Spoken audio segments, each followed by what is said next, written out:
Всем привет! Сейчас будем рисовать обиду на деньги.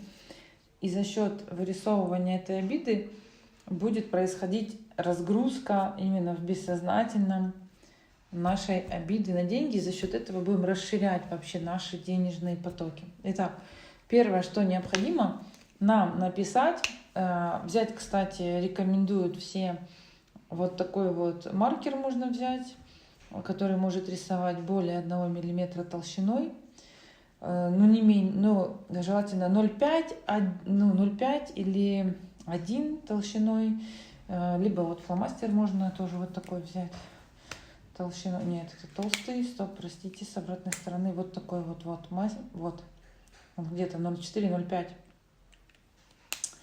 Значит, рекомендуют взять маркер. И теперь берем маркер толщиной 0,5-1 мм и начинаем писать вот здесь заглавную именно фразу: я легко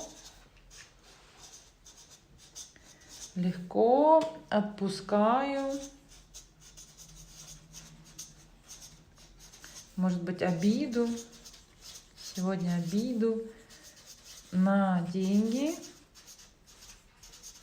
Можно написать на большие деньги, можно написать я легко отпускаю страх на деньги. Ну вот у меня тут сегодня вышло такое: я легко отпускаю обиду на деньги. Так, наш запрос. Второе, что мы сейчас будем делать, мы будем делать фрирайтинг. Это засекать 2 минуты, и ровно в течение 2 минут берем прямо таймер, выставляем время. И ровно в течение 2 минут сейчас будем писать не менее 20 слов. Не менее 20 слов, связанных с состоянием, которое у нас сейчас есть на деньги. Мы сегодня расширяем наш денежный потенциал. Расширяем. Итак, запускаем 2 минуты. Сейчас кладу, запускаю не меньше 20 слов. Какие слова должны быть? Любые. Это могут быть глаголы, существительные, какие-то состояния. Главное, как можно больше их успеть за 2 минуты написать. Итак, эти слова будут слова-разгрузчики, нас будут разгружать нашу всю накопленную в бессознательном систему страхов. Поэтому мы должны успеть их написать. Итак, пуск. Поехали.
Есть. Итак, считаем количество слов. Даже если они повторялись, это возможно, это нужно, это нормально, это хорошо. Писать, конечно, желательно все фломастером, но в принципе, если вы взяли даже на слова ручку, ладно, пусть так и будет. Считаем слова. 1, 2, 3, 4, 5, 6, 7, 8, 9, 10, 11, 12, 13, 14, 15, 16, 17, 18, 19, 20, 21, 22, 23, 26, 27, 28, 29, 30, 31, 32. 32 слова. Сколько у тебя? 19. Не дотянула чуточек. Надо еще. Значит, какой-то есть процесс сильного замирания. Ну, ничего. Раз так, переворачиваем наш листик. Берем другой листик, либо этот же листик, но с обратной стороны. Вот так как у меня здесь тонкая бумага просвечивается, я беру второй листик. Теперь переходим к следующему этапу, обязательному этапу. Значит, сейчас у нас будет происходить разгрузка этих слов. Вот, переходим к следующему этапу. Он у нас называется этап как раз прорисовывания именно фигур. Первая фигура, которую мы с вами должны нарисовать, это будет фигура денег как раз. И первая фигура, которую мы с вами должны прорисовать, это будет фигура нас, потому что все отталкивается от нас. Это не должны быть какие-то солнышки, там, не обязательно что-то правильное. То есть, например, фигура меня будет вот так выглядеть. Вот, желательно ее замыкаем. То есть, что это? Не знаю, это что-то не обозначенное, как я это вижу. Это первая фигура. Вторая фигура, которую мы будем рисовать, это фигура денег. Так, третья фигура, которую мы будем рисовать, потому что это тема обиды, обязательно будем рисовать третью фигуру родителей. Вот, желательно их чуть-чуть замыкать. Четвертая фигура, это будет фигура мужчины. Так, пятая фигура обида, может быть какая-то нехватка, обида на Вселенную. Итак, в итоге у вас получается 5 фигур. Если вы чувствуете еще какую-то обиду, можно тоже внести там обиду, например, на женщин. Все, внесли. Итак, у нас получается 6 фигур. Значит, фигура я, фигура деньги, фигура обида на Вселенную, обида на женщин, обида на мужчин и обида на родителей. Родители, точно, вот родители, я, родители, деньги, я, родители, деньги, Вселенная, мужчины, родители. Ой, родители уже были женщины, женщины, Вселенная, мужчины. Вот. Что запомнили, хорошо.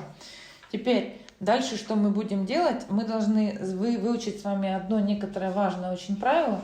Называется правило округления. Вы должны знать, что когда мы с вами рисуем, например, вот такую линию, и потом, например, будем рисовать вот такую линию, то мы вот в этих точках должны производить систему округления. И вообще все, что мы берем с вами в круг, то наше бессознательное все это приводит к логическому завершению, к решению. То есть все, что мы с вами округляем, вносим в круг, будет в итоге для бессознательного означать, что это будет решено. Вот сейчас мы этот острый угол, здесь углы убрали. Так как это система нейрографики, разгрузки бессознательного, то здесь, в этой системе, очень важно сейчас следить за своим телом. У меня лично начался какой-то тремор. Следи за телом.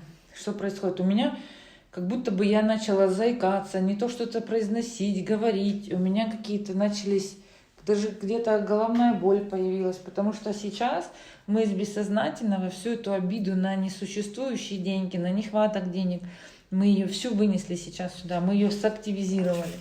Мы сейчас бессознательное свое пробудили. Прямо проснули его. И теперь наша задача вот эти болезненные темы, вот болезненная тема деньги, вот болезненная тема я. Теперь наша задача привести их, когда мы с вами заключим их в определенный законченный круглый некоторый такой объект, то мы уже сконцентрируем как будто бы свою травму, обиду. Что у тебя происходит? Зевание, разгрузка. Произнеси нам вслух. Что происходит? Разгрузка. Но мы как будто бы уже обозначили тему, обозначили проблемы, и мы сейчас будем, неважно, это какой-то круг там четкий, нечеткий, но главное, мы это немного взяли в окружность. Вот себя взяли в окружность. Господи, мне нечем дышать, я вам скажу. Ничего, идем, такие процессы разгрузки. Тему денег тоже взяли в свою какую-то окружность. Хочется еще более округлей, но взяли. Так, тему у нас здесь были, не помню кто, но в общем в итоге мы их тоже взяли в окружность.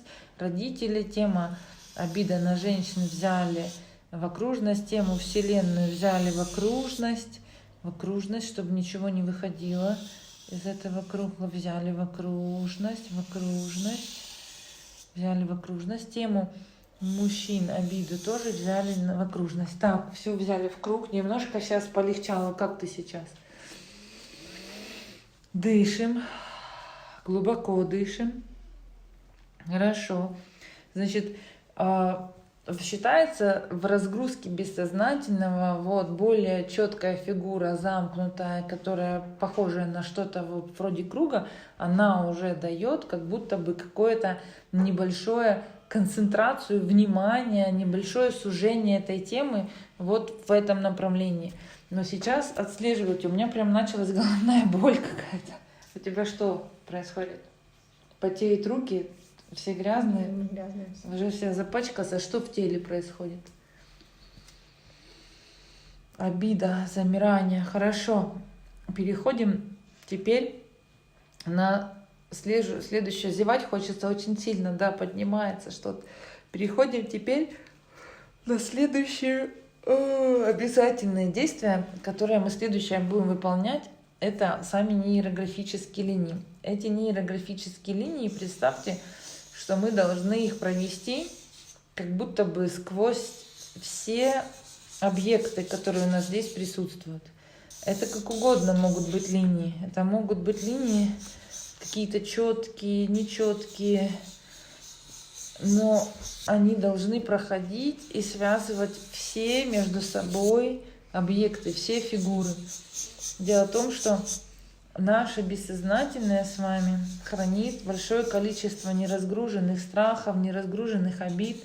Все эти обиды, они находятся в определенных отделах, участках мозга. И для того, чтобы эти участки затронуть и начинать разгружать и даже с ними работать, достаточно бывает проработать их на вот таком вот нейрографическом уровне. Поэтому сегодня мы с вами прорабатываем нашу обиду на деньги. Вот они, деньги, проходим их. Теперь смотрите, у нас получился такой некоторый рисунок. Значит, желательно, чтобы ваши линии выходили за поле. Вот, эти линии могут быть не обязательно волнистые, выходили и начинались из поля и выходили. Они могут быть действительно и более плавные, более ровные. Они могут быть действительно какие-то вот такие, просто изогнутые. Но теперь мы с вами будем проходить, берем прямо стульчик, усаживаемся и будем проходить следующий этап. Представьте, даже если здесь он какой-то мрачный, темный и очень много каких-то сплетений, то мы прямо будем каждую линию, каждый угол убирать, превращать его в округленность. То есть этот процесс дает возможность нам с вами прийти к, наконец-то, логическому как будто бы решению нашей задачи. Вот нам хочется это все решить. И я даже, как заметили вы, первое, что начала брать к решению, тему денег. Вот мне прямо с нее надо начать. И мои все линии, которые я вижу, вот все моменты, все углы должны быть округлены, закругленные. Все контакты, линии, пересечения линий друг с другом должны быть прямо округленные. Вот так. Округленные. Никаких острых углов. То есть принцип нейрографики, принцип решения здесь задачи происходит за счет того, что мы убираем все острые углы. Все острое убираем, превращаем все в округлое. Круглое будет означать решенное, будет означать завершенное. Даже если на это вам понадобится сегодня потратить несколько часов вашего драгоценного времени, но мы садимся конкретно этим и занимаемся. Потому что это и есть процесс решения именно на бессознательном уровне, на рептилоидном уровне. Это и есть процесс решения нашей этой проблемы. Мы выходим, выводим, убираем, таким образом разгружаем все проблемы, связанные с деньгами, обиду на деньги. Вот она у нас таким образом должна сегодня решиться. У нас получаются такие какие-то округленные везде все объекты, все как будто бы закругляется, округляется, имеет какую-то форму, такую вот как будто законченную, завершенную, округлую, овальную форму. Так, и отслеживаем за своими внутренними ощущениями. Что мы ощущаем на уровне дыхания, что мы ощущаем на уровне органов. Скажи, у тебя есть какие-то ощущения? Спать хочется очень сильно. Спать, ага, ну вот, это у нас таким образом срабатывает, опять же, сопротивление, но мы это все отслеживаем с вами. Бывает, хочется какие-то линии уплотнить, это нормально. Так, значит, постепенно переходим с одной линии на другую, закрашиваем углы. У меня тоже аж язык заплетается, говорить не могу, спать начинает хотеться. Это тоже срабатывает система и сопротивления, и расслабления одновременно. Но мы их отлавливаем, наблюдаем. Можем как раз сейчас еще использовать наши любимые разделения. Я разделяю эту ложную ассоциацию между всеми нами и ложной ассоциацией, что обида нерешаемая, что обида должна оставаться в наших с вами телах, что обиду нужно спрятать, закрыть, что обида ничего страшного, пусть будет, что обида решится как-то сама по себе. Разделяю эту ложную ассоциацию между нашим бессознательным всем и попытками сбежать, между нашим всем бессознательным и попытками это решить как-то в следующий раз, между нашим бессознательным и ложной ассоциацией, что это все будет решено позже, что этому может быть сейчас не время, что хочется это все отложить. Разделяю эту ложную ассоциацию, что это все решится само собой. Разделяю ложную ассоциацию, что нам Вселенная должна все это принести сама на блюдечке, что мы просто посидим, подождем, что если не приносит, то значит надо еще ждать. Разделяю эту ложную ассоциацию между нами и каким-то состоянием ожидания. Разделяю эту ложную ассоциацию между нами и каким-то замиранием. Тебе какие-то еще разделения хочется сделать? Что это невозможно сделать. То, что мы делаем. Разделяю эту ложную ассоциацию между нами и ложной ассоциацией, что это все бесполезно, что это невозможно, что разгрузка не произойдет. Ты это имеешь в виду? Нет, это то, что это в принципе невозможно сделать, что это очень много действий, что это очень много работы, что это какая-то бессмысленная работа. Про разгрузку обиды ты имеешь в виду? Что рисование не приносит смысла, что это все полная бессмыслица, что это не приносит пользу, что это вообще огромнейшая работа над собой. Разделяю эту ложную ассоциацию, что убрать деньги и их сопротивление невозможно, что деньги вообще должны всегда сопротивляться.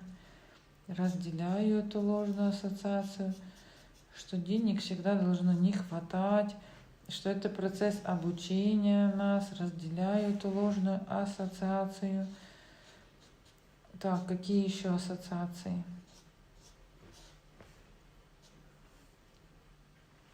Рассказывай. Какие у тебя еще есть ложные ассоциации? Что деньги какие-то острые. Ой, что деньги должны быть как острые углы, что их сгладить невозможно, что с ними отношения никогда не сгладишь, что они вообще всегда не сглажены. Что вот мне, знаешь, мне как-то к себе подходить было очень страшно. А я с себя начала. Себя? Вот, интересно. Мне сейчас очень страшно. Разделяю эту ложную ассоциацию, что нас это не касается, что у нас что-то не получается, что у нас что-то не решится, что это какая-то неразрешимая вообще задача, что все эти процессы неразрешимые, что все эти действия неразрешимые, что все это как будто бы надо получить, знаешь, чье-то разрешение. Вот, разделяем эту ложную ассоциацию. Фух, посмотрите, какая у меня каша. Вообще, вы видите? Это вообще потрясающе. Нейрографика все нам указала. Продолжаем разделение.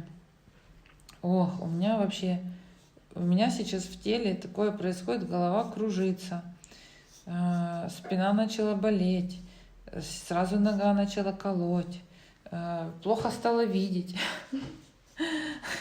Как будто бы, знаете, есть такое ощущение, что к себе сложнее всего подойти, что это нерешаемый процесс. Поэтому мы сейчас с вами это все прорисовываем и одновременно точно так же проговариваем. Разделяю эту ложную ассоциацию между мной и ложной ассоциацией, что это какой-то нерешенный процесс, что я какая-то недозавершенная форма. Фух, я не знаю, у меня голова кружится конкретно. У меня тоже очень. Очень сильно.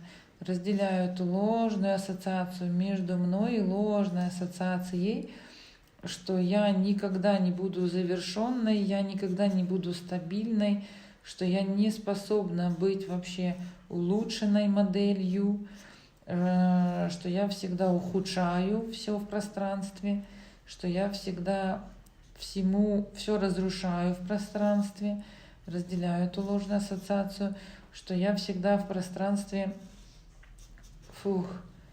всего разрушитель, что я всегда в пространстве всего как будто бы какой-то наказатель, обвинятель, что вообще пространство всегда на мне отыгрывается, и что я всегда должна быть каким-то козлом отпущения в пространстве. Не знаю, а у тебя что идет? У меня так много этого всего идет сейчас. Разделяю эту ложную ассоциацию между мной и ложной ассоциацией, что все должно быть тяжело, что все должно быть как-то больно, холодно, что все должно быть как-то... Что у тебя еще? Пустынно. Пустынно, одиноко. Фух, сколько у меня тут линий непонятных. Хочется их как будто бы объединить. Что все как будто... Мамочки, как кружится голова. Разделяю эту ложную ассоциацию между нами и ложной ассоциацией, что округление всего это как будто бы кружится голова, что округление всего и привести все, знаешь, в какую-то надлежащую форму, это как будто бы все вообще должно кружиться, округлить, что все суммы нужно округлять, что мелких сумм не может быть, что больших сумм не может быть, что они все должны быть уменьшены, округлены, спрятаны, что они все должны, вообще деньги должны отсутствовать, что только лишь тогда как будто бы станет легче, что отсутствие денег – это правильное самое состояние. Разделяю эту ложную ассоциацию, что правильные деньги – это круглые, то есть монеты. Правильные деньги – это круглые деньги. А я думаю, что мне крутится это округлить, круглое. Что самые правильные деньги – это только монетные деньги, точно. Что бумажные деньги – неправильные деньги. Что электронные… Угловатые деньги – неправильные деньги. Что электронные деньги – это вообще какие-то неправильные деньги. Разделяю эту ложную ассоциацию между нами ложной ассоциацией, что вообще деньги нужно постоянно иметь только в монетах, их округлять, то есть это в мелочи на сегодняшний день. Между нами и страхом трансформации, между нами и страхом получения чего-то нового, между нами и страхом получения новой информации и страхом получения новой системы денег. Разделяю эту ложную ассоциацию. Фух. Если вам в процессе хочется дорисовать новые линии, создавать какие-то новые фигуры вот здесь прямо внутри, это нормально. Фух, ну я хоть бы чуть-чуть себя как-то начала уравновешивать. Ты как? Мне хоть как-то дышать стало легче. Теперь здесь убираю углы, здесь убираю углы. Фух. Теперь вторая точка, на кого мы переходить хотели бы, и переходим, например, на кого бы мы перешли сейчас. Так, вот здесь еще угол убираем, здесь. Вот я смотрю по полю. Так, это я, это деньги. На кого бы мне это какие-то обиды на женщин, обиды на Вселенную, мне как будто бы в последний раз родители. Хорошо, а вот сюда пойду. Мне так чувствуется, тут тоже какая-то неразбериха. Как бы это, наверное, обида на маму. Так чувствую. Ну, потому что обида на всех женщин это через маму. Это обида через маму. У тебя тоже есть обида на женщин прорисованная? Ну, я как-то самая маленькая. Угу, самая маленькая. А что у тебя самое большое? Деньги. Обида на деньги. Ага, прорисовываем сейчас внимательно эти точечки. Тут тоже много линий, которые мне хочется скруглить, прямо убрать везде острые углы. Мне даже иногда кажется, что хочется что-то закрасить. Вот так.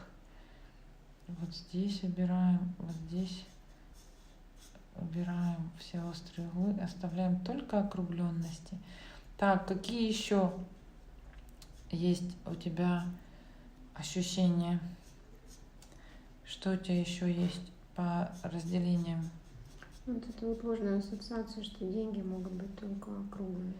Так, Она так застряла прям. разделяю эту ложную ассоциацию между нами и ложной ассоциацией, что прямо деньги должны всегда округляться какой-то суммой, округляться какими-то монетами, что деньги должны быть только лишь монетные, что деньги должны быть только лишь звенящие, железные, округленные, что деньги — это какая-то завершенность, и поэтому это округленность.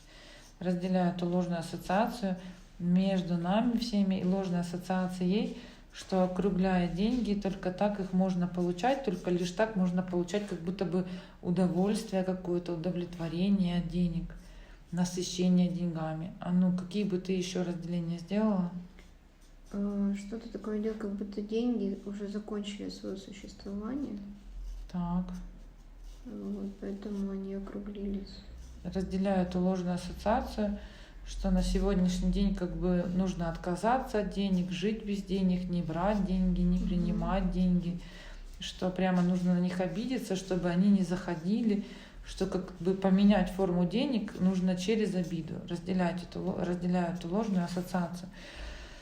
Так, рассказываю, поменять форму денег можно, но это должны быть какие-то через удовольствие процесса, не через формы обиды, никакие не через формы сбегания, никакие не через формы вообще ухождения, убегания, сбегания, потерянности, потери. То есть это все должно быть высокочастотное, через удовольствие. И это все должно быть через наличие. То есть это не потеря денег и не сбегание и отказ, а это когда много денег, и когда ты их имеешь, и когда ты ими умеешь пользоваться, ты вдруг принимаешь решение, что ты меняешь какую-то форму, переходишь, например, на какие-нибудь электронные виды денег. Вот. Электронные виды хранения денег. Так, как сейчас? Ну, чуть-чуть улучшается. Да, улучшается, потому что Ну, такое понимание, что вот круглые деньги, да, они уходят как раз. Вот они уже много времени, как в измененной форме, в бумажном состоянии, да. Вот, что сейчас должна быть какая-то другая еще прийти форма денег. Что форма денег вообще это разные деньги, что она может быть разной. Так, разделяю эту ложную ассоциацию между самкой и страхом между нами, как бы и страхом вообще принять. Самка это у нас есть бессознательная, наша рептилия, я ее так Новые иногда формы называю, что новые формы денег страшно принять, что новые формы денег страшно вообще иметь, что новые формы денег опасные, что новые формы денег это формы сохранения, хранения, что их прямо нужно, знаешь, отлавливать, хранить, как будто бы менять какие-то сбережения, менять какие-то... Разделяю эту ложную ассоциацию вообще между самкой, между нами, между нашим бессознательным и такой ложной ассоциацией, что, кстати, вообще деньги — это про сбережение. Что деньги — это про хранение, прятание. Разделяю эту ложную ассоциацию. Что касса — это только сберегательное. Да, что вообще наличие денег и наличные — это только лишь для сбережения, для прятания, для безопасности, что деньги все должны прятаться, что деньги все должны быть спрятаны, что деньги все должны быть где-то отсутствовать, как будто бы это хорошо спрятанные деньги. Разделяю эти ложные ассоциации. Фух, но у меня начал очень сильно ныть зуб, прямо очень ноет зуб. Но вроде бы я постепенно сейчас вот выравниваюсь, дышим, вдох-выдох делаем, перехожу ко Вселенной. У меня вот тут ко Вселенной хочется убрать лишние линии, их соединить, закрасить, углы, как всегда.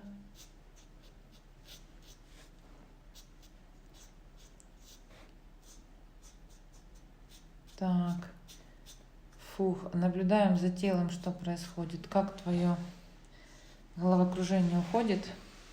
У меня такая пелена перед глазами, как будто вообще зрение на нуле. Как будто бы не видеть. Разделяю эту ложную ассоциацию, что прямо деньги нужно не видеть, что прямо на них страшно смотреть, что их так мало, что на них их невозможно увидеть, и что вообще деньги должны быть спрятаны. Разделяю эту ложную ассоциацию. Они какие-то эфирные, что их невозможно даже потрогать. Уловить, потрогать, и что мы их не имеем права видеть, что мы их не имеем права трогать, не имеем права на них смотреть, что мы вообще не имеем права ими пользоваться, что нам не разрешено, что мы вообще бесправные, что мы должны у всех спрашивать разрешение, что что все деньги всегда в этом мире чужие, что раз мы их не печатали, не производили, то они к нам не относятся, то это значит, они не наши. Разделяю эту ложную ассоциацию, что деньги даже нами заработанные все равно не наши, потому что не нами напечатанные. Разделяю эту ложную ассоциацию между нами. Это какая-то государственная казна. Что это все всегда принадлежит кому-то, что мы всегда должны просить разрешения на их использование, что их нельзя использовать как будто бы зря, что использование в свое удовольствие денег — это все использование зря. Так, что у нас по Фрейду? Оговорка, связанная с чем произошла?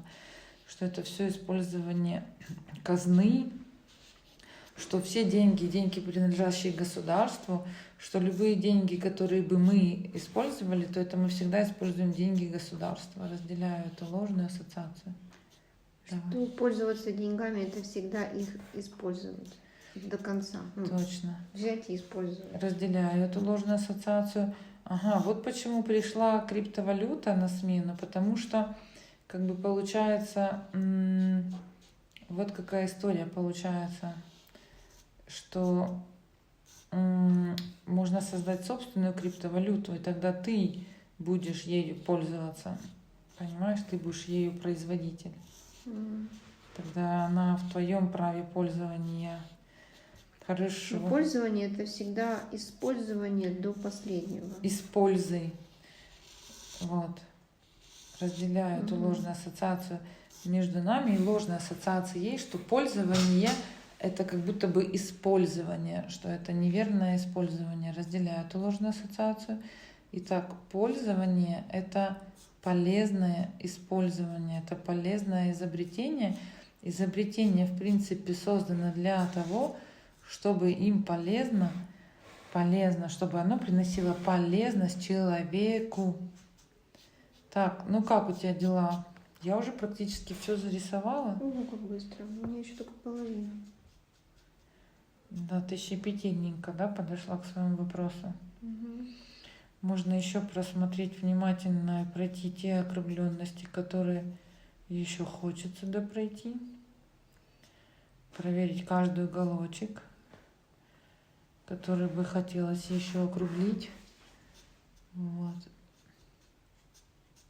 Можно даже взять мельче маркер, чтобы какие-то мелкие допройти. Проверяем. Так, у меня прям такие красивейшие планеты. Мне даже начинает нравиться этот рисунок. Это хорошо. Это правильная тенденция. Если не нравится, будем еще сейчас продолжать идти дальше. Так, продолжаем по разделениям. Фух. Значит, это фигура я. У меня уже такая деньги, красивая фигура. У меня такая вселенная. Мне как-то это очень начинает нравиться. Так, супер. Ой, а у тебя так красиво. Сейчас покажем. Давай покажем, как у тебя красиво.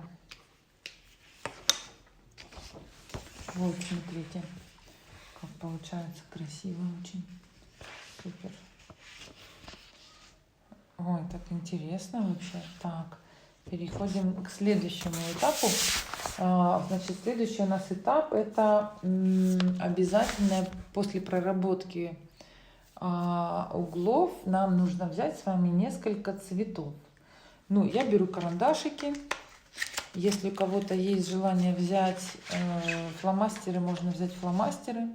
Значит, я обязательно хочу взять вот этот цвет. Мне так чувствуется. Вот этот цвет. Вот этот цвет. Вот это я чувствую, точно нужны. Еще, может быть, сигналит у меня красный. И я сейчас начну все поддавать разукрашиванию. Значит, принцип разукрашивания, обязательная история — это моторика, вот, которой мы совершаем эти движения.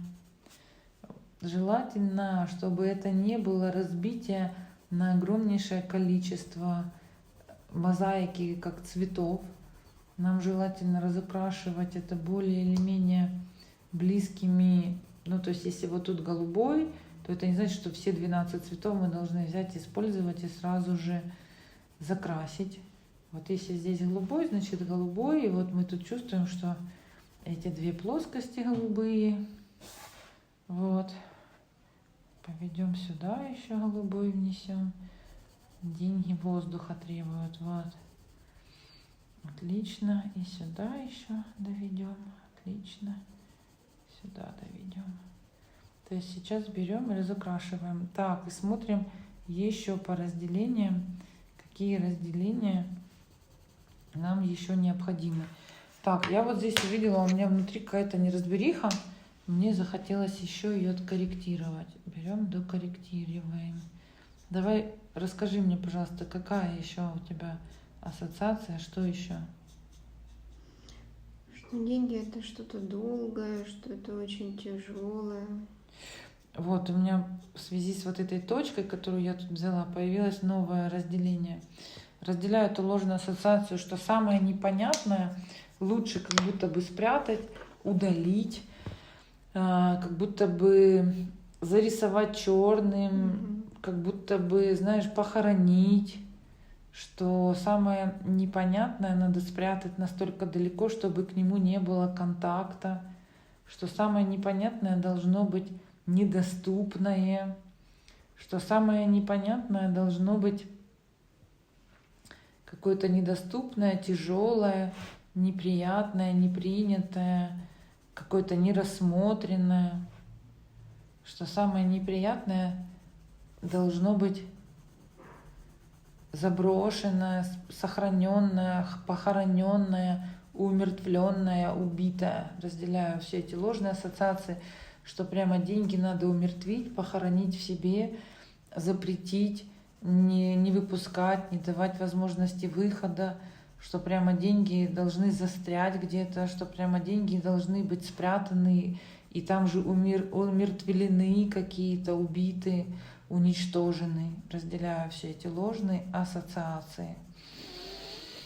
Вдох-выдох. Как ты? Ну да, и что если я их собираю, то они погибают. Что они, если будут собираться в кучи, если они будут увеличиваться в размере, то они якобы не будут верно использованы, они будут уничтожены, убиты, что деньги вообще можно вообще убить, что деньги нужно внимательно к ним относиться, отслеживать. Разделяю эту ложную ассоциацию, что ты можешь быть убийцей денег, разделяю эту ложную ассоциацию. Так, а ну как сейчас? Ну, полегчало, полегчее.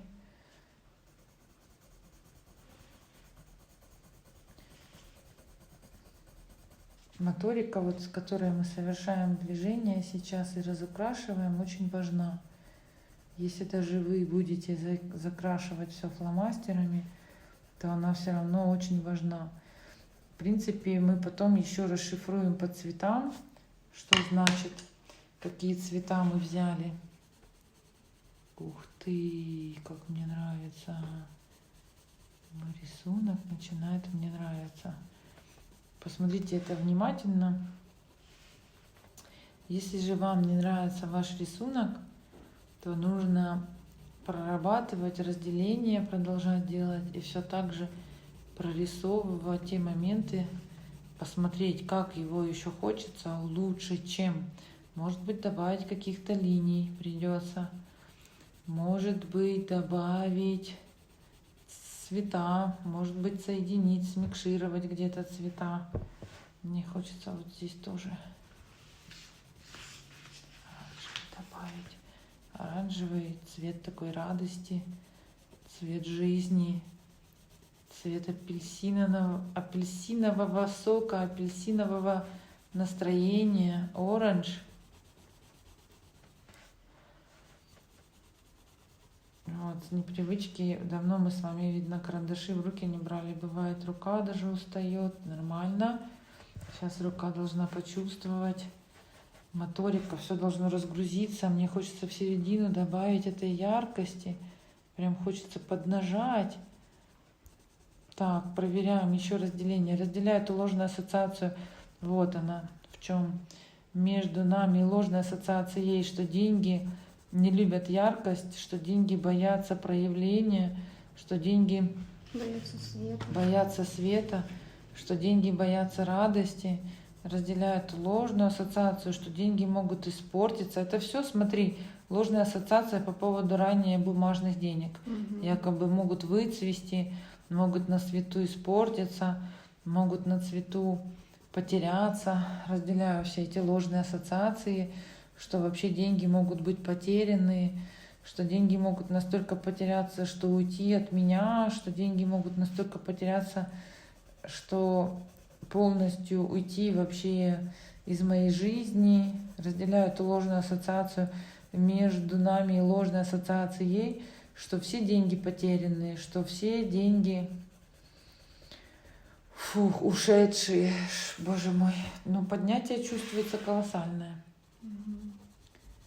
Травма сейчас распечаталась и вовсю, блуждает вовсю. Мы будем приводить сейчас бессознательное наше в порядок, к выравниванию состояния. Разделяю эту ложную ассоциацию между всеми моими предками и такой ложной ассоциацией, что деньги не любят радость, что деньги не любят смех, что деньги не любят проявления. Разделяю эту ложную ассоциацию. признаю и принимаю, это все определяю в прошлом, это все касалось прошлого, это все касалось каких-то прошлых, неосознанных, недопонимающих моментов, что это все касалось предков в прошлом, а сейчас в настоящем совершенно новая форма денег, она по-новому заходит к нам, совершенно по-новому должна нами восприниматься, и она по-новому работает. Сейчас деньги любят радость, легкость, деньги любят сейчас расходы, деньги любят сейчас тратить их в удовольствие, деньги сейчас очень любят вот эту вот нашу с вами такую свободу, раскрепощенность. Что еще, Яночка, подсказывай нам? Удовольствие, проявление наше, проявление через высокочастотность, через такую, знаете, через то, что я хочу, чувствую, экологичность. Фух, отлично, отлично, пошли, отлично, да. У меня вот этот круг, который я сейчас зарисовываю, представляете, вытеснился из понимания вообще, кто это у меня был. Представляешь? Родители. Представляешь? Как будто я вообще забыла, что это такое. Вот это так травма сигналит. Разделяю теперь ложную ассоциацию между нами и обидой на родителей, между нами и обидой на мужчин, между нами и обидой на женщин, между нами и ложной ассоциацией, что обида вообще что-то может решить, что обида может помочь. Разделяю эту ложную ассоциацию, что обида может вообще что-то закрыть, решить, помочь, переосознать, понять, принять, что обида вообще дает как будто бы осознание, что обида дает самосохранение, что обида дает решение. Разделяю, решение.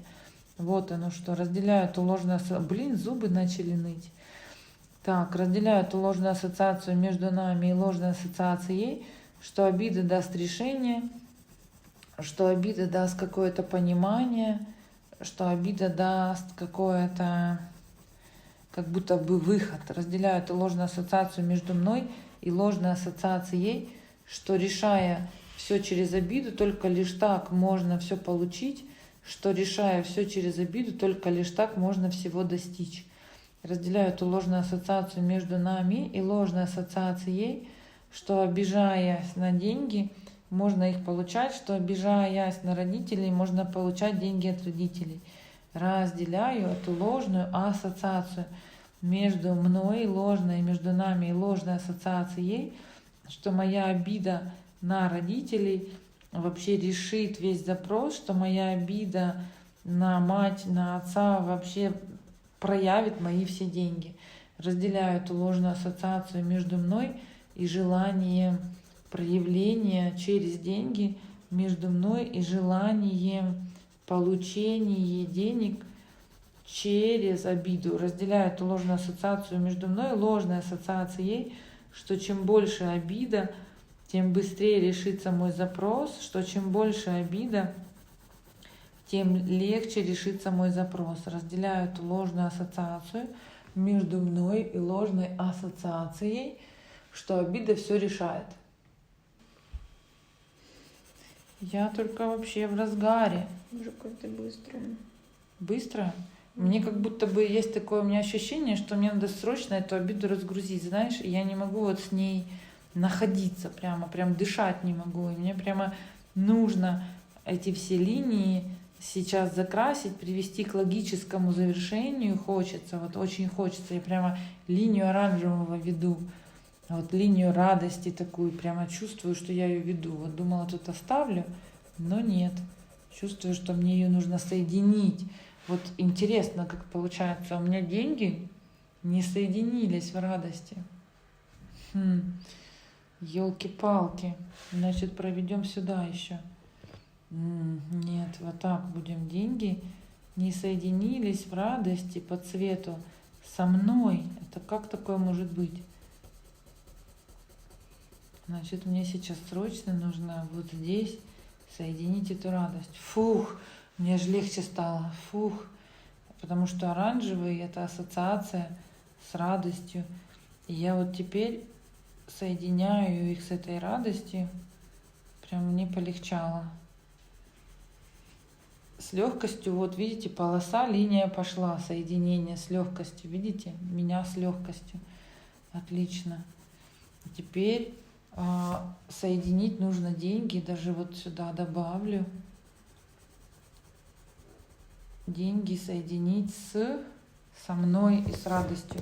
И обязательно вот еще мне зелененького, живости, роста денег. Вот зеленый — это рост денег. Представьте, у меня для роста денег пока что была вот уделена только лишь одна секция.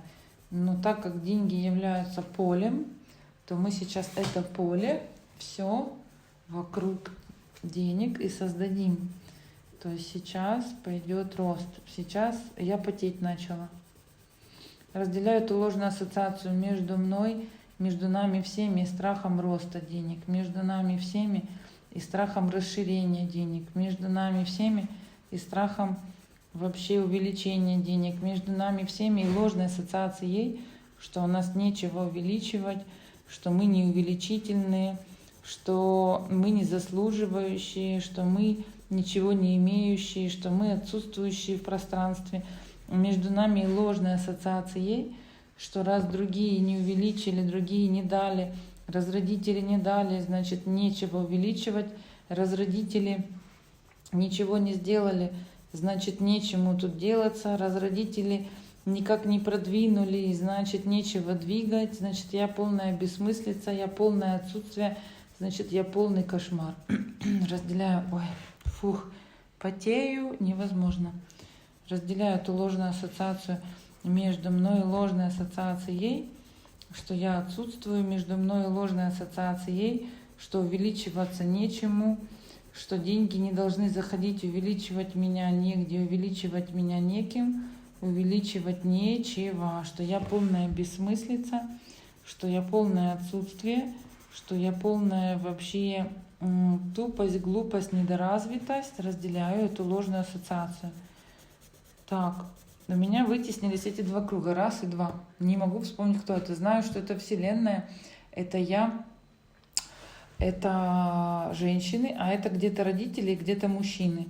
Но вот сейчас мой рост, вот. Так как у меня вот здесь будет тоже рост мой, это я, то я вот эту линию сейчас соединю роста, наконец-то. У меня такая ассоциация, что этот зеленый — это рост, и что я этот рост сейчас соединю вот полностью с этими точками.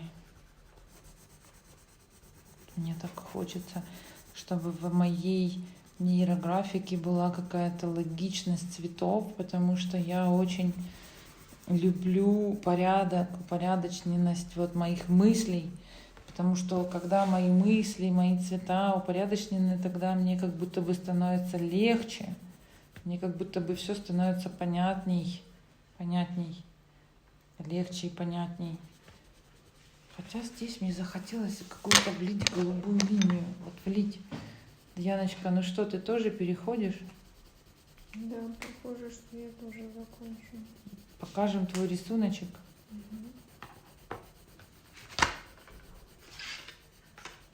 Покажи, давай посмотрим, да? Ты выбираешь карандаши, какие ты себе выбираешь цвета? Какие карандаши вообще, я не могу прямо остановиться, не могу, уже рука болит, но не могу остановиться. Так, покажи. У нас в итоге у Яны вот что вышло. Вот такая вот нейрографическая работа. Супер. Все закруглила. Супер. Какая-то радость. Знаешь, когда беру в руки, у меня радость возникает, представляешь? Так, пошли по голубому. Пошли. Голубой у меня здесь. Мне сейчас хочется зеленый связать. Буду связывать зеленый. Связали зеленый.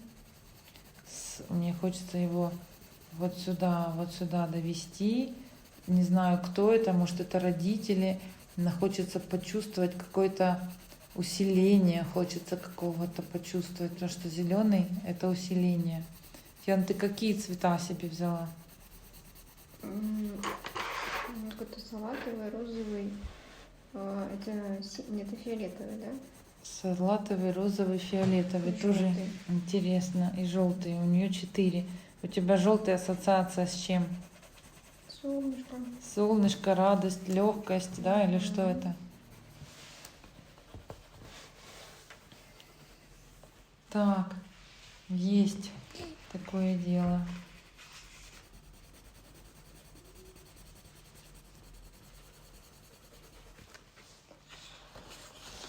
У меня прямо кашель подходит, что-то еще разгружается. Это хорошо. Следим за тем, что у нас происходит с нами. Следим, это очень важный процесс. Так, следим за всеми физическими. Першить прямо начала. Значит, это точно сейчас будем делать разделение. Разделяю эту ложную ассоциацию между мной и ложной ассоциацией, что растущие деньги – это растущие проблемы, что растущие деньги – это какая-то бессмыслица, что растущие деньги – это гниющие деньги, что это как будто бы вообще бумажные деньги, которые будут гнить и прорастать. Разделяю, ну как грибок будет свести, знаешь, цветы. Так, разделяю эту ложную ассоциацию между нами и ложной ассоциацией, что растущие деньги – это обязательно должны быть только лишь бумажные деньги, что вообще деньги бумажные, только лишь бумажные. Значит, мы уже с тобой на монетные деньги поразделяли все, а теперь нам еще нужно разделить, представь, что деньги – это только лишь бумажные. Разделяю эту ложную ассоциацию между нами и ложной ассоциацией, что деньги – только лишь бумажные деньги, что деньги, вот как будто бы, знаешь, я тут оставила пятно, но когда я сделала эти разделения, как будто бы я правильную точку поставила, и я деньги уже все завершаю. Представляешь? И вот мне захотелось прямо завершить. Вот здесь завершить, закрасить этот кусок, этот участок. Это как будто бы я завершила процесс с разбором денег, что я права. Разделяю эту ложную ассоциацию между нами и ложной ассоциацией, что деньги только лишь бумажные, только лишь денежные, что деньги не могут быть легкими, деньги не могут быть электронными, что деньги не могут быть криптовалютными. Разделяю эту ложную ассоциацию, что деньги должны быть недвижимые, не трансформированные. Разделяю эту ложную ассоциацию, закрыла эту тему. Этот вопрос как будто решила. Но вот сейчас продолжаю еще решать вопрос, конечно, вот с этой какой-то невидимой моей зоной, вытесненной, то ли родители, то ли мужчины и деньги. Вот что-то вот здесь, не могу вспомнить. Мне так кажется, это родители, по-моему, были. Потом просмотрю записи и сама удивлюсь. Но буду делать два разделения на мужчины деньги и на родителей деньги.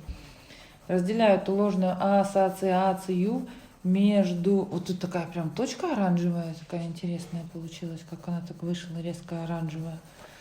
Разделяю эту ложную ассоциацию между мной и ложной ассоциацией, что деньги это как деньги, как бы и родители это какая-то несовместимая тема, что деньги вообще и папа несовместимая тема, что деньги и мужчины несовместимые вещи, что если папа денег не давал, то тогда денег не дождешься от мужчин, что вообще мужчины обязаны давать деньги, разделяю эту ложную ассоциацию. Что? Тут не хватает легкости. Что у тебя, какая ассоциация? Что если деньги в детстве не давали, значит, они не важны, что если в детстве не обращали внимания ребенка на деньги, то значит деньги вообще как-то ненужная часть жизни.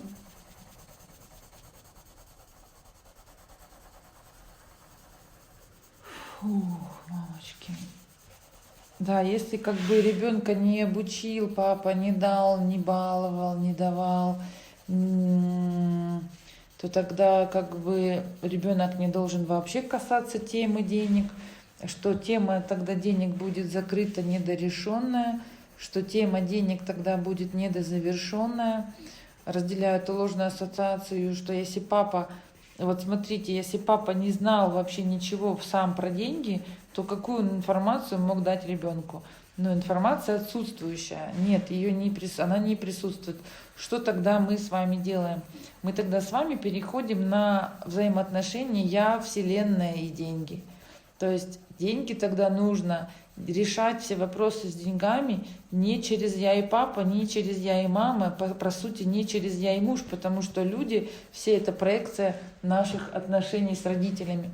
Фух, и я как будто бы, знаете, вот это как будто бы завершила, у меня Вселенная осталась, потому что мы сейчас должны перейти на разделение. Вот, значит, я и Вселенная разделяю эту ложную ассоциацию между мной и ложная ассоциация ей, что папа с мамой, если не дали, то и Вселенная уже точно так же не даст. Разделяю эту ложную ассоциацию, напоминаю эту ложную ассоциацию.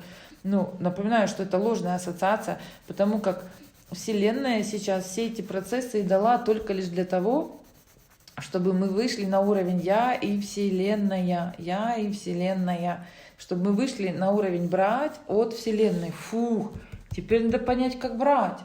Представляете? Вот тут как будто бы вообще не могу понять даже, чем закрасить. У меня такой как будто ступор какой-то возник, такой, как это, чем, какой, не пойму, какой, что, где, куда бежать.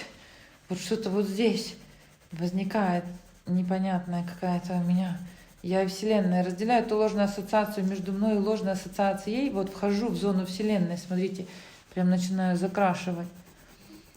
Разделяю ложную ассоциацию между мной и ложной ассоциацией ей, что Вселенная — это что-то эфемерно непонятное, что Вселенная — это что-то вообще отсутствующее, что Вселенная, если не дала, то значит и родители не давали, что родители раз не давали, то и Вселенная значит не дала. И разделяю эту ложную ассоциацию между мной и ложной ассоциацией ей, что у Вселенной просить нет возможности, что у Вселенной просить вообще это очень страшно, непонятно, что у Вселенной просить это вообще как-то это как-то унизительно, это как будто бы недостойно, это как будто бы не имею права, это как будто бы не моего ума дело, это как будто бы Бог и так, в общем, занят какими-то великими делами о спасении, а тут я раз и буду просить. Разделяю эту ложную ассоциацию между мной и страхом просить, между мной и ложной ассоциацией, что вообще нужно просить. Так, нужно заказывать. Мы сегодня еще напишем некоторое заявление Вселенной с заказом. Вот. Разделяю эту ложную ассоциацию между мной и ложной ассоциацией, что прямо заказывать тяжело, заказывать страшно, что прямо себя проявлять очень страшно, что проявлять себя очень страшно.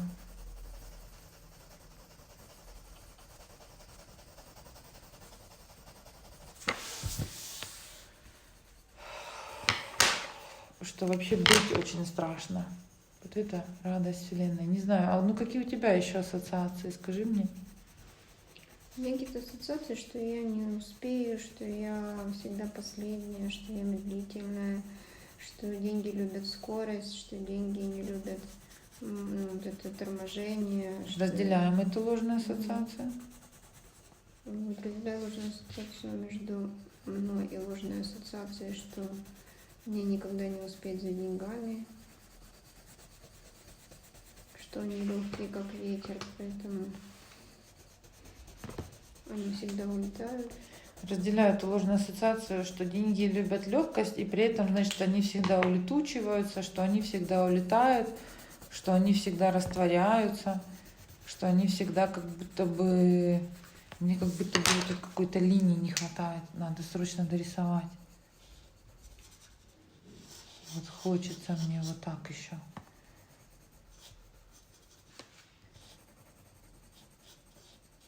Такое может быть для завершения вашего, может быть, рисунка. Чего-то может хотеться. Разделяю эту ложную ассоциацию, что вообще деньги любят скорость, что все нужно на скорости, что все нужно прямо мчаться, лететь, куда-то делать, бежать, все сломя голову. Разделяю эту ложную ассоциацию, между самкой и ложной ассоциацией, что только лишь деньги, рожденные в скорости, что деньги любят вообще какую-то, знаешь, смышленность, скорость, что знание — это всегда скорость. Разделяю эту ложную ассоциацию, что богатство — это всегда скорость. Разделяю эту ложную ассоциацию. Так, как сейчас? У меня еще там что-то с медлительностью. Что медлительность — это негативное свойство, что вообще как бы вот это, знаешь, лангзам, ну вот это такое какое-то состояние. Зам замеревший.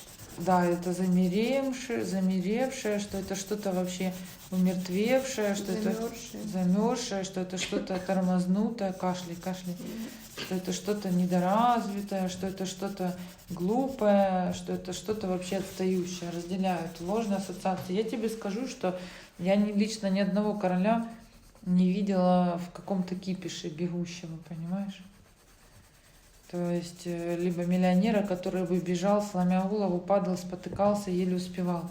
То есть вот этот лангзам, вот это медленное состояние, принятие, медленное сознание, это вообще состояние Будды, это вообще состояние богатства, состояние миллионерства.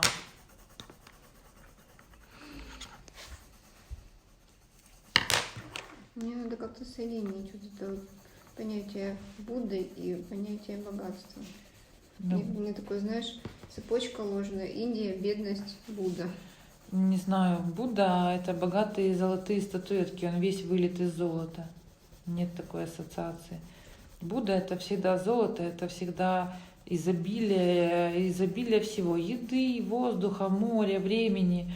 Даже если взять, например, Таиланд и всю эту восточную часть, вот эту именно, посмотреть, что там происходит. Смотри, еда есть, рыба есть, красота есть, вот, расслабление есть, релакс есть, все имение есть, все.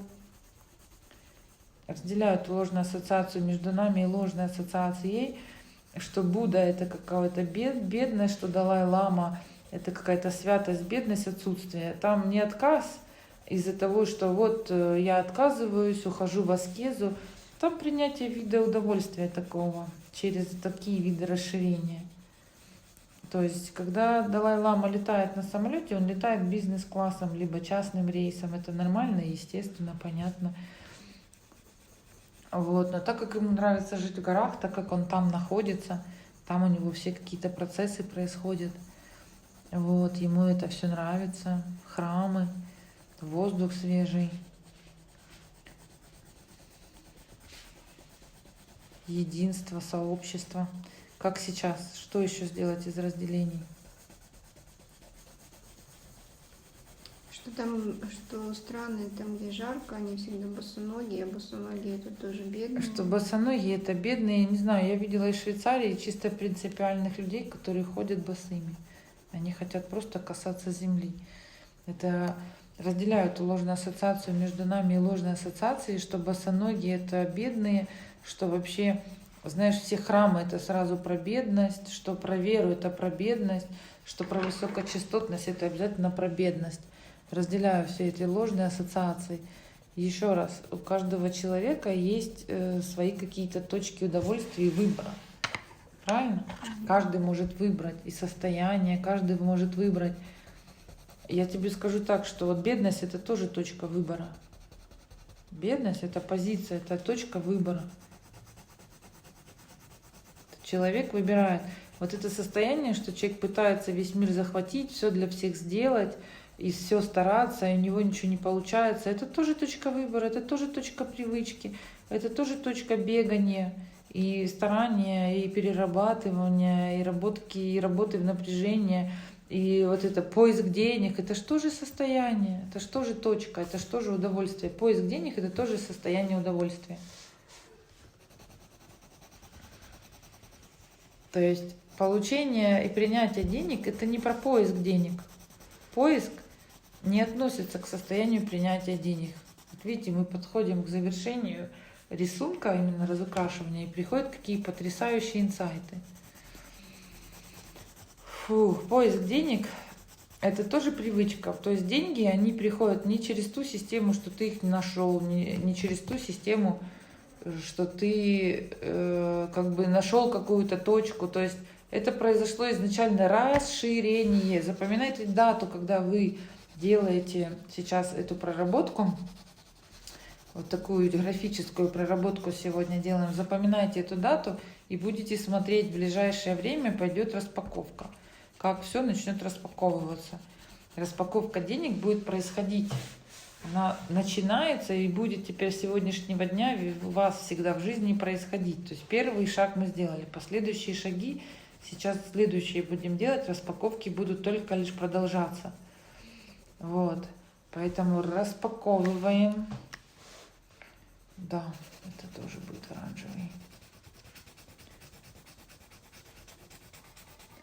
Распаковываем наши деньги. Сейчас этим и занимаемся. Какая еще у тебя точка есть? Что еще хочется разделить?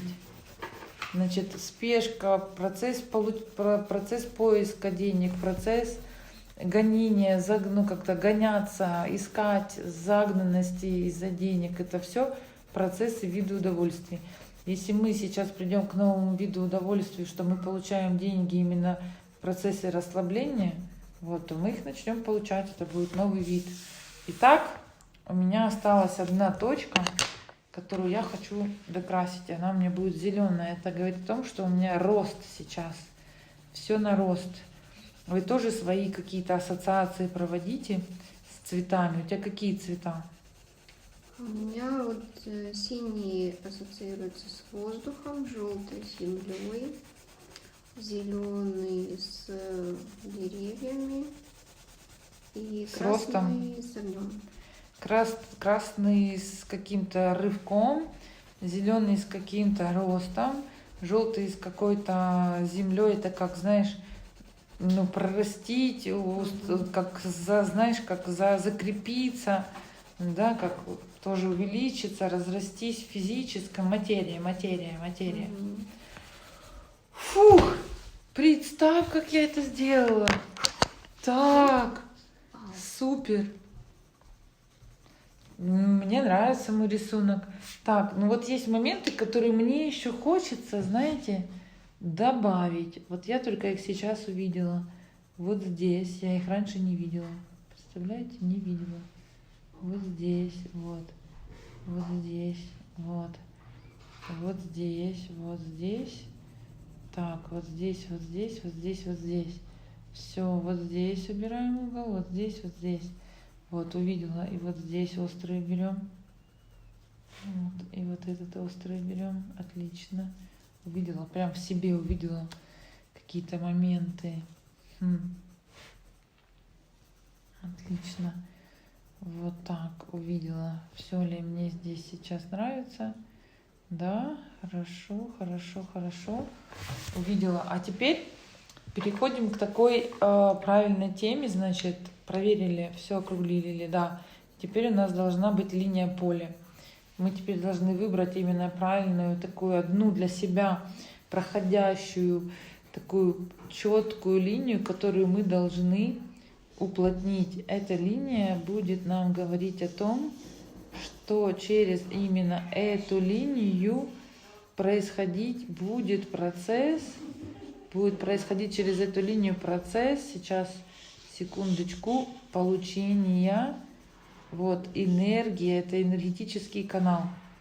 Это такой серьезный энергетический канал, линия поля. Вот мы ее сейчас здесь прорисовываем, вот так она у меня будет идти.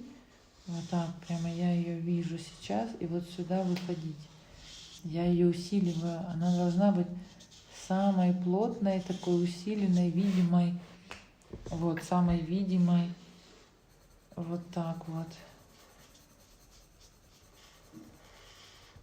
Вот так вот. Я ее прямо сейчас. Вот, вывожу. Вот она. Вот я ее вижу.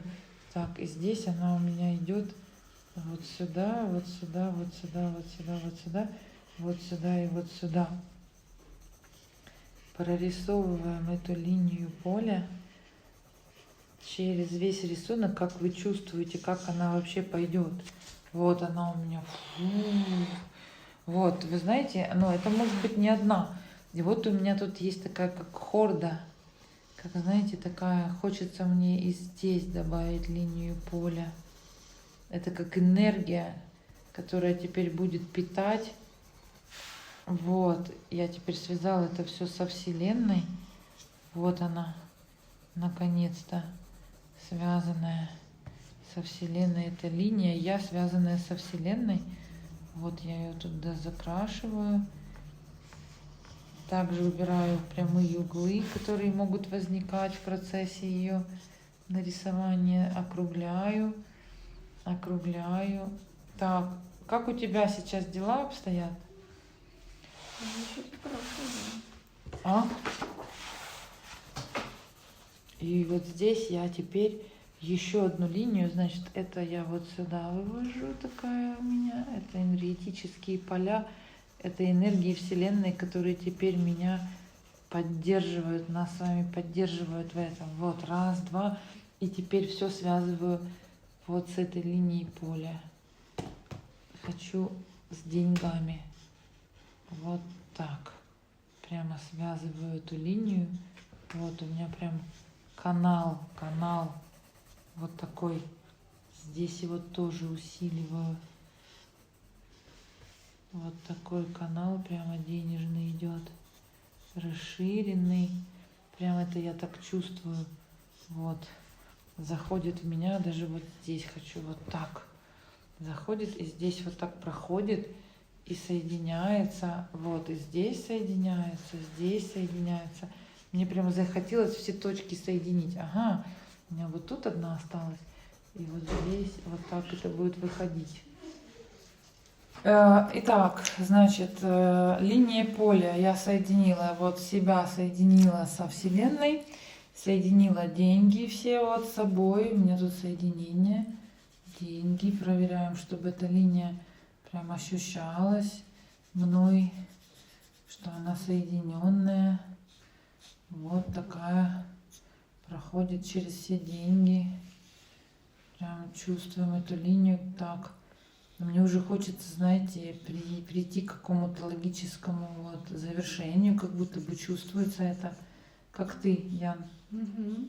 Да, тоже ощущаешь? Нравится? Очень. Мне такое удовольствие. Тоже так закруглили, тут закруглили. Если еще здесь что-то почувствовали. Вот тут линия. Мне даже захотелось вот здесь пару закрасить, чтобы эта линия поля у меня какая-то была очень прям массивная. Прям хочу, вот она у меня и здесь будет проходить. У меня такой массивный рисунок получился. Массивный. Такой основательный. Если посмотреть на мой рисунок, то есть ощущение, что у меня вообще Вселенная, а если посмотреть на Яны рисунок, тут какая-то клетка. Прямо работа клетки как целого организма. А у меня прям Вселенная. И вот мои линии идут, вот деньги, вот, заходят через меня. Все идет. Осталось вот тут еще линию поля одну создать. Мне как будто бы одной какой-то не хватает линии. Здесь у меня что было? Обида на женщин. Вот так, это на мать обиду. Значит, если мы объект этот нарисовали, фигуру в поле, мы все должны тоже соединить обязательно. Вот. И когда мы соединяем, то мы таким образом эту линию выводим все равно в итоге вот сюда, выводим из поля, прямо из самого, вот так. Вот здесь она вот сюда у нас прямо идет из поля.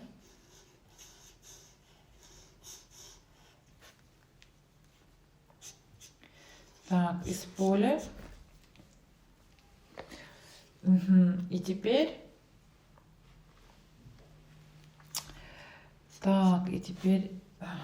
вот просматриваю, вот тут эта линия идет вот сюда, вот она у меня есть.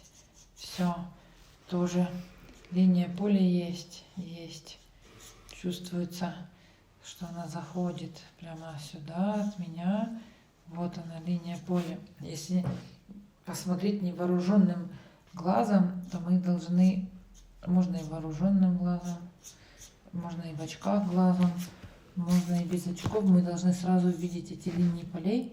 И вот она у меня вот сюда в итоге выходит. То есть вот. То есть она должна, эта линия, дышать, линия должна жить.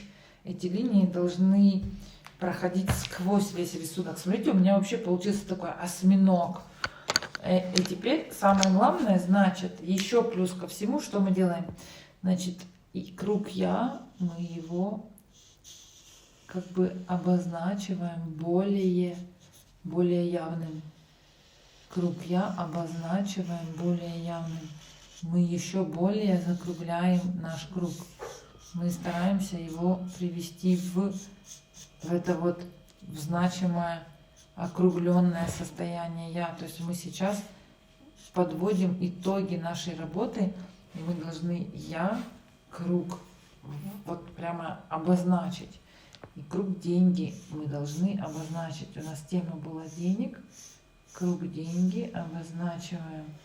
Еще его доусовершенствуем. Докругляем. Почувствуйте, как вы его прям хотите доокружить, докружить, утолстить, сформировать. Фух! У меня красиво, но мне еще захотелось сформировать круг Вселенной, поэтому тоже формируем, доформировываем, значит, если есть по ощущениям в этом необходимость, чувствуйте, доверьтесь этим ощущениям. Так, отлично, отлично. Вот так вот, вот так, вот, и у меня 3 основных круга. Я, так, Вселенная, и вот денег прямо сюда заходит ко мне в центр. Такие потоки. Прямо Я, Вселенная, женщины, мужчины, семья. Все заходит потоками. Потоки. Ощущаете вы эти потоки? Как у тебя? Ты ощущаешь потоки? У тебя это может быть, как, знаешь, цельный организм, я вижу, как вообще вот все пропитано деньгами. Так интересно, да? Вот все. Вселенная самая маленькая, деньги самые большие. Деньги. Мужское самое большое. Деньги, мужское, Вселенная. Что еще? Родители. Родители. Я. И женское. Ага. Но у тебя как целый, знаешь, у тебя как все взаимосвязано, как цельный организм. Супер. И мы теперь проверяем по разделениям. Тебе хочется что-то еще сделать? Что по разделениям? Хочется? Что все когда-то было разделено. Разделяю эту ложную ассоциацию между нами и ложной ассоциацией, что все было разделено, теперь все слито, а слито это смято, и смято это страшно. Разделяю эту ложную ассоциацию, что смято это смятой, что смято это противопоказано. Разделяю эту ложную ассоциацию. Теперь берем нашу актуализацию, на ней вот здесь пишем, с чего мы зашли, переворачиваем листочек. Сейчас будем засекать снова 2 минуты. И будем писать новую актуализацию. Ну, если вам здесь не очень комфортно, можем взять новый лист, написать 2 и новая актуализация. Значит, актуализация на Я легко. Теперь, если я там отпустила обиду на деньги, то я легко просто принимаю деньги. Можно, если хотите, еще написать увеличенные в размерах, увеличенные деньги, большие суммы, деньги большими суммами. Большими и малыми суммами.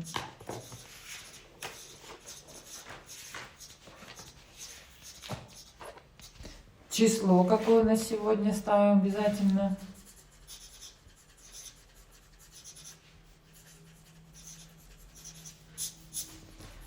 Так, и засекаем время. Ну что, поможешь нам? Я легко принимаю деньги большими и малыми суммами. Так, засекаем. И мы опять же будем писать все, что к нам приходит сейчас в голову. Все на бессознательном уровне. О чем? Пишем сейчас новое на тему. То есть у нас там была вся тема денег, сейчас у нас 2 минуты происходит. Засекаем время. Итак, пуск нажимаем. Поехали. Тема деньги.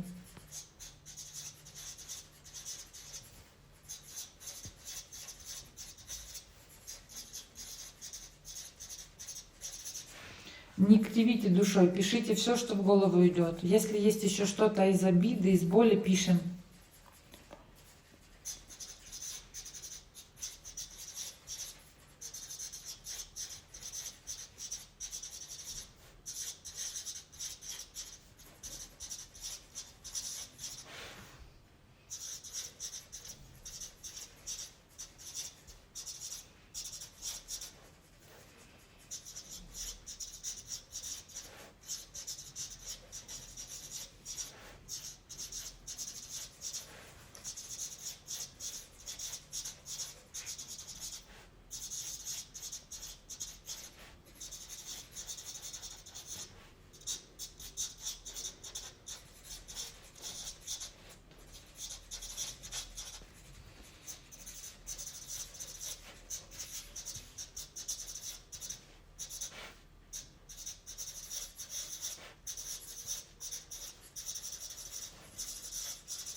И подписываемся в конце нашего сказанного. Молодцы. Считаем. 1, 2, 3, 4, 5, 6, 7, 8, 9, 10, 11, 12, 13, 14, 15, 16, 17, 18, 19, 20, 21, 22, 23, 24, 25, 26, 27, 28, 29, 30, 31, 32, 33, 34, 35. У меня даже увеличенное количество получилось. Отлично. И плюс ко всему, интересно то, что вы написали. Почитайте. Первое, что я написала: любовь, радость, вселенная, мужское проявление. И обида у меня все-таки вот еще здесь есть, но написано иногда. Боль чья-то, не моя. Дальше вокруг скрытая, явная, проявленная, криптовалюта, много, биткоин, много. У меня слово много выскакивало 4 раза. Много, большие суммы, огромные деньги сами идут, падают с небес, чудеса, доверие, радость, богатство, изобилие. Опять много, разные, бумажные, крипто, деньги, золото, разные. У тебя какие слова были?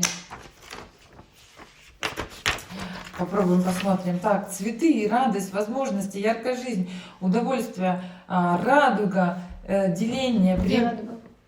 радость или радуга? Радуга. Ладно, деление, прибытие, самолеты, яхта, дом, подружки, да?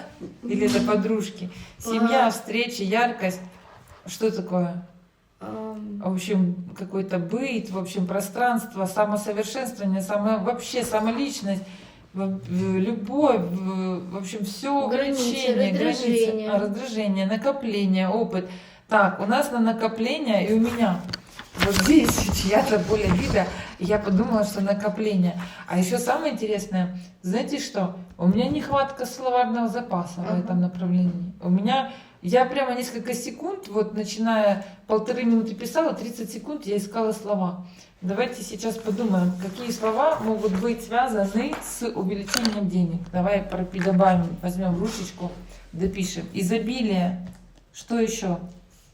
Благополучие. Благополучие. Что еще? Что еще может быть с увеличенными деньгами? Здоровье. Наполненность, всевозможность, Стабильность. Увеличение. Это что еще такое? Так, пошла разгрузка. У кого-то, если идут слезы, то это нормально, хорошо. Говори, что там. Что еще? Стабильность, уравновешенность, что?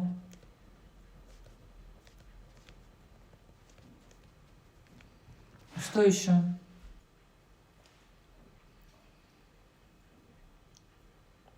Может быть, режимность какая-то? Расслабленность.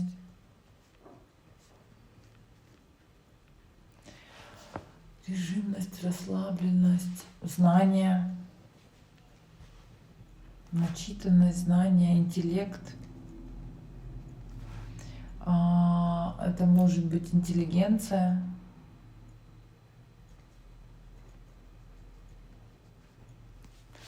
Что еще? Может быть, техника. Реализация. Реализация. Техника, реализация возможностей. Мы это писали. Техника, реализация, развитие, да? Гармония. Инвестиции. Ну, инвестирование как бы. Инвестирование, открытие, сопровождение открытия. Принятие. Открытие, принятие, развитие, спонсирование. Спонсирование, развитие, новшества, инновации.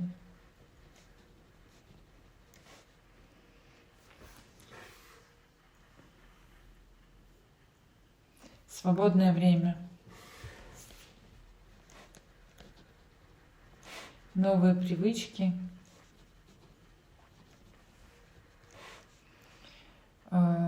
Красота.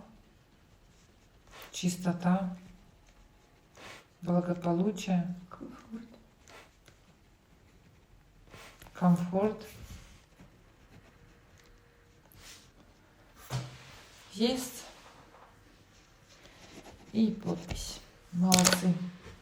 Итак, мы на сегодня с вами разгрузили. Как вы себя чувствуете, пишите в комментариях.